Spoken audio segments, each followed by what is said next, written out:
Marcus Washington stood at his apartment window, watching the sunrise paint the concrete buildings of Riverside Heights in shades of amber and gold.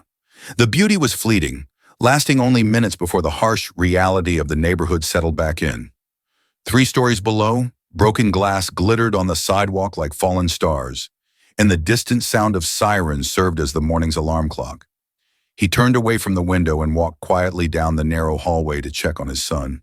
12-year-old Jamal lay curled beneath a threadbare Spider-Man comforter, his dark hair tousled against the pillow. Even in sleep, his small face carried a weight that no child should bear.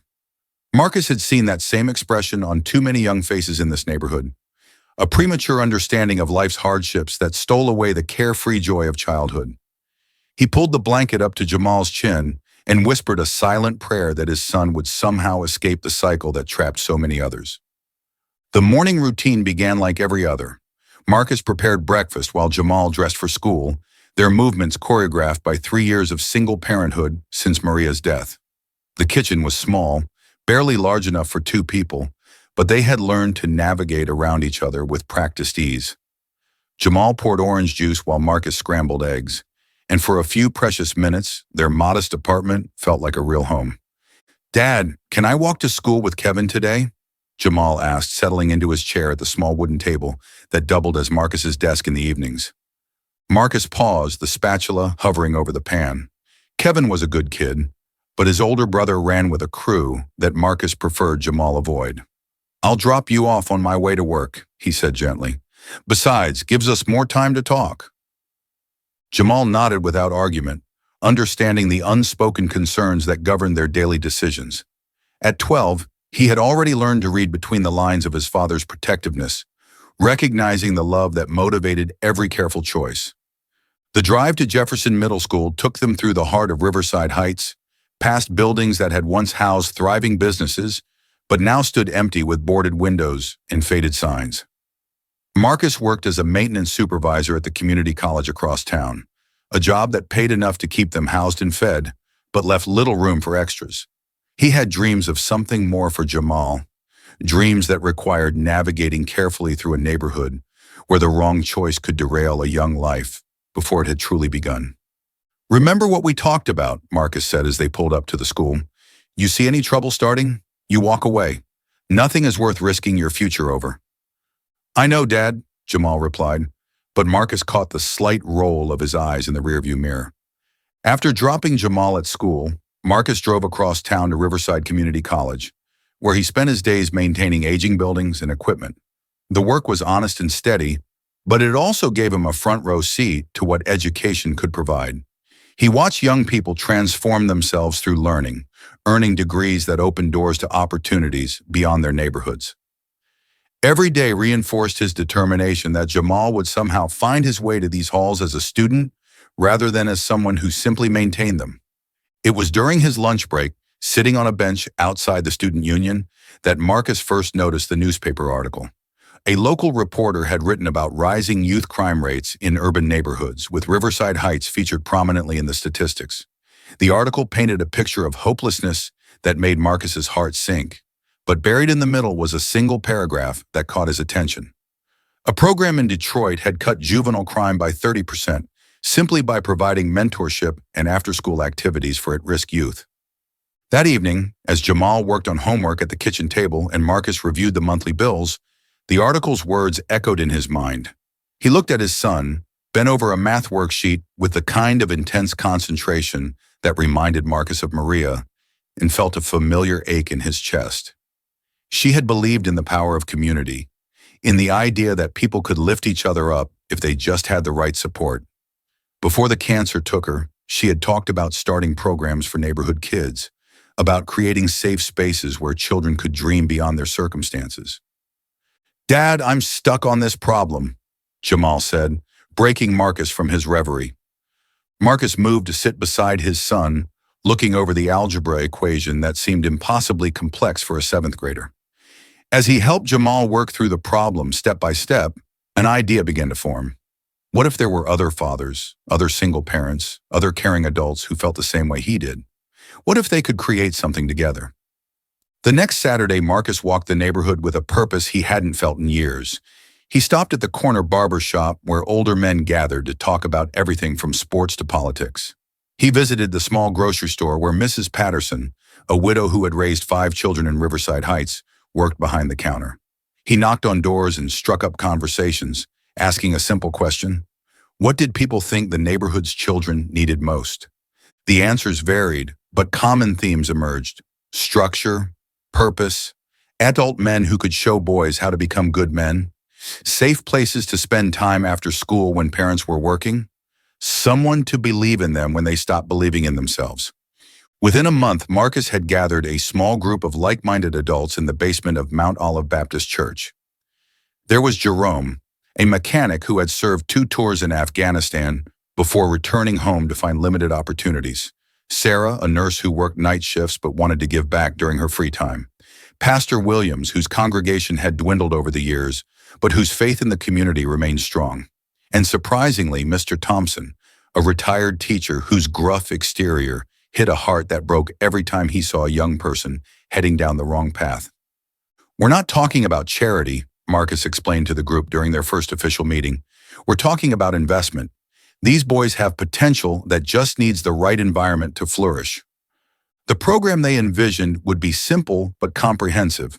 After-school tutoring to help with homework and build academic skills, mentorship pairing each boy with a caring adult, life skills workshops covering everything from financial literacy to conflict resolution, and perhaps most importantly, a sense of brotherhood that would give these young men a positive peer group to belong to. They decided to call it The Bridge, symbolizing their goal of helping boys cross from childhood to manhood while navigating the challenges of their environment. The name also honored the idea of building connections between generations, between community members, and between present circumstances and future possibilities. Finding funding proved to be their first major hurdle. Grant applications were rejected, and local businesses, struggling themselves, had little to spare. Marcus found himself working extra shifts and putting his own savings into supplies and materials. Jerome contributed his mechanical skills to fix up donated furniture and equipment. Sarah used her connections in the healthcare community to arrange for guest speakers on topics like nutrition and mental health. The breakthrough came from an unexpected source. Mrs. Chen, who owned the small restaurant where Marcus sometimes grabbed dinner after work, overheard him talking on the phone about the program. Her own son had struggled with the temptations of street life before finding his way to college, and she quietly wrote a check that covered their first 3 months of expenses. When the bridge officially opened its doors in the church basement, 12 boys showed up. Among them was Jamal, who had been both excited and nervous about his father's new venture. There was also Kevin, Jamal's friend whose older brother had recently been arrested. Dion, a quiet 8th grader who lived with his grandmother. Carlos, whose quick temper had already gotten him suspended twice. And others, each carrying their own stories of challenge and hope. The early weeks were chaotic. Some boys tested boundaries. Others struggled with the academic expectations, and more than once Marcus wondered if he had bitten off more than he could chew. But gradually, something beautiful began to emerge. Homework completion rates improved. Jerome taught the boys basic automotive skills, giving them a sense of accomplishment and practical knowledge. Pastor Williams shared stories of perseverance and faith that resonated even with the most skeptical teenagers. The real transformation became visible during their weekly reflection circles, where boys were encouraged to share their thoughts and experiences. Carlos, the boy with anger issues, began talking about his father's absence and how that rage felt like the only emotion he was allowed to express. Kevin opened up about the pressure he felt to follow in his brother's footsteps even, though he dreamed of becoming a veterinarian. Dion, so quiet that some had wondered if he would ever speak, eventually shared poetry he had been writing in secret. Marcus watched these moments with a mixture of pride and heartbreak. Every breakthrough reminded him of the potential that existed in these young lives, and every setback reinforced how much work lay ahead. But he also began to notice changes in himself. The purpose that had been missing since Maria's death slowly returned. He woke up each morning with energy and anticipation, eager to see what progress the boys would make. 6 months into the program, they faced their first real crisis. Dion's older cousin, a key figure in local drug distribution, was pressuring the quiet boy to start making deliveries. The money offered was more than Dion's grandmother made in a month. and the threats were real. Dion came to Marcus late one evening, tears streaming down his face as he explained the impossible choice he faced. Marcus spent the night walking the neighborhood, thinking about how to respond. By morning, he knew that this was the moment that would define not just Dion's future, but the credibility of everything they were trying to build. He gathered the other mentors and explained the situation. Together, they developed a plan that was both practical and risky. They approached Dion's cousin directly, not with threats or ultimatums, but with respect and an alternative proposal. Jerome, drawing on his military experience, spoke about honor and protecting family. Pastor Williams talked about legacy and the kind of influence that truly lasted.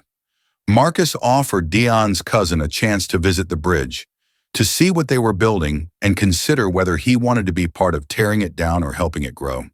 The conversation was tense, and for a moment, Marcus wondered if they had overstepped. But something in their approach, the absence of judgment, the recognition of the young man's intelligence and leadership potential, created an opening. Dion's cousin agreed to leave the boy alone, and surprisingly, he began stopping by the bridge occasionally, sometimes bringing other young men from the neighborhood. Word of the program spread gradually through the community. Parents who had been skeptical began to see changes in their sons. Teachers at the local schools noticed improved behavior and academic performance. Even some of the older teenagers who had initially mocked the boys for participating began asking questions about what they were learning. By the end of the first year, the bridge had grown to serve 30 boys ranging in age from 10 to 16.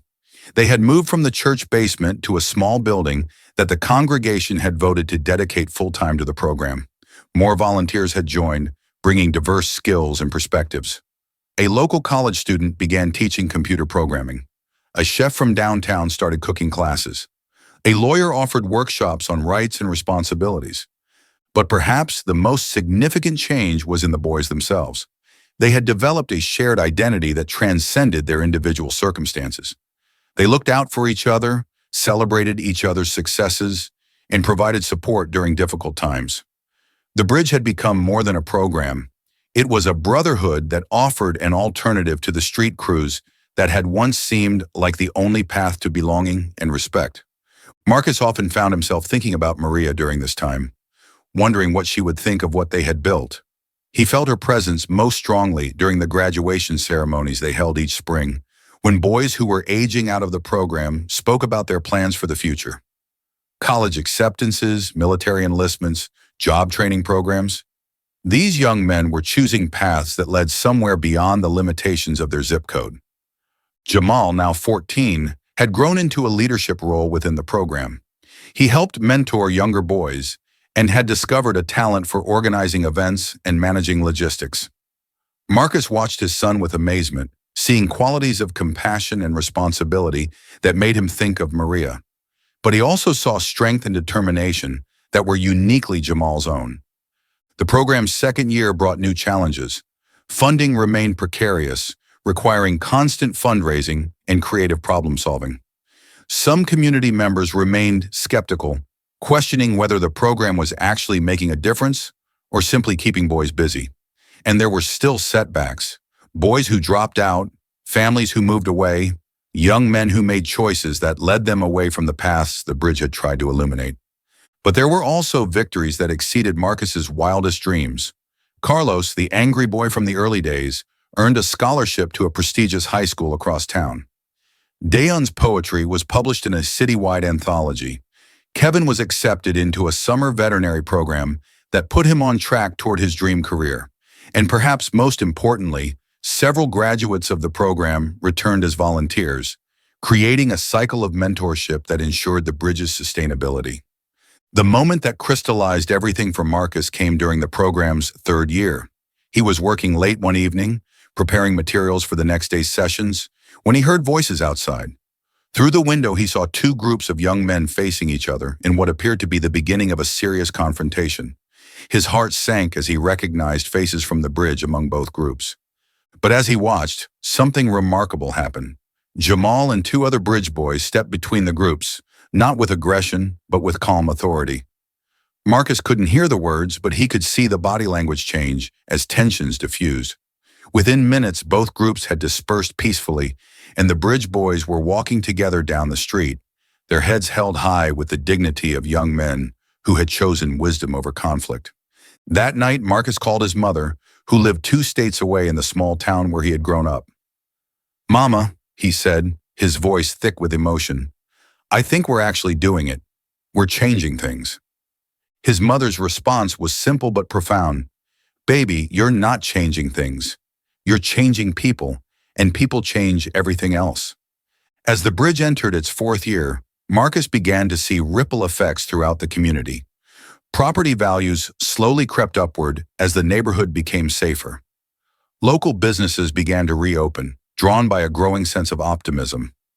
Other community organizations started similar programs, inspired by the bridge's success. And most importantly, a generation of young men was coming of age with a different understanding of what it meant to be strong, successful, and respected. The program had evolved far beyond Marcus's original vision. They now offered college preparation courses, financial literacy workshops, and career exploration opportunities. Partnerships with local businesses provided internships and job shadowing experiences. Alumni who had gone on to college returned during breaks to share their experiences and mentor current participants. But at its heart, the bridge remained true to its founding principle, the belief that every young person deserved adults who would invest in their potential and peers who would support their growth. It was a simple idea that had proven revolutionary in practice. On a crisp autumn morning, exactly 5 years after that first newspaper article had planted a seed in Marcus's mind, he stood once again at his apartment window. The view hadn't changed dramatically. The buildings were the same, the challenges remained real, and poverty still marked too many lives. But something fundamental had shifted. Where he once saw only problems, he now saw possibilities. Where he once felt despair, he now felt hope. Jamal, now 17 and preparing for his senior year of high school, joined his father at the window. He had grown tall and strong, carrying himself with the quiet confidence of a young man who knew his worth and his purpose. College acceptance letters were already beginning to arrive, offering him opportunities that would have seemed impossible just a few years earlier. "Dad," Jamal said quietly, "do you ever wonder what would have happened if you hadn't started the bridge?" Marcus considered the question, thinking about all the lives that had been touched and transformed. "I think about it sometimes," he admitted, "but then I remember something your mother used to say. She believed that when we're meant to do something important, life keeps putting opportunities in front of us until we finally pay attention." They stood together in comfortable silence, father and son, watching their neighborhood wake up to another day of possibilities. Down the street, Marcus could see other bridge boys walking together toward school, their laughter carrying on the morning breeze. Some were heading to advanced placement classes, others to internships at local businesses, and a few to community college courses that would put them on paths toward 4-year degrees. The transformation hadn't been dramatic or sudden. It had come through thousands of small moments, homework sessions that built confidence, mentoring conversations that shifted perspectives, and brotherhood bonds that provided strength in difficult times. It had come through the accumulated power of adults who chose to believe in young people and young people who learned to believe in themselves. Marcus thought about all the people who had made the bridge possible. Jerome, who now ran his own auto repair shop and employed several program graduates. Sarah, who had been promoted to head nurse and continued to volunteer every weekend. Pastor Williams, whose congregation had grown as word spread about the church that was truly changing lives.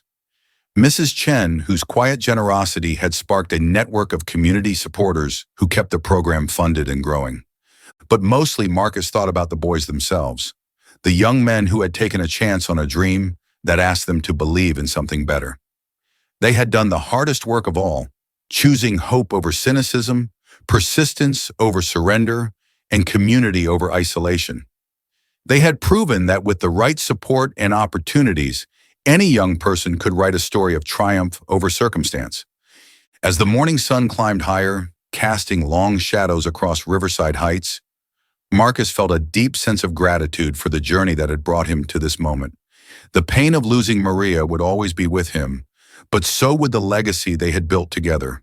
a legacy that lived on in every life transformed by the bridge. Jamal checked his watch and gathered his backpack. As captain of the debate team and president of the student council, his days were full of activities that would strengthen his college applications. But he always made time for his volunteer hours at the bridge, working with younger boys who reminded him of himself at 12. "I'll see you tonight, Dad," he said, heading toward the door.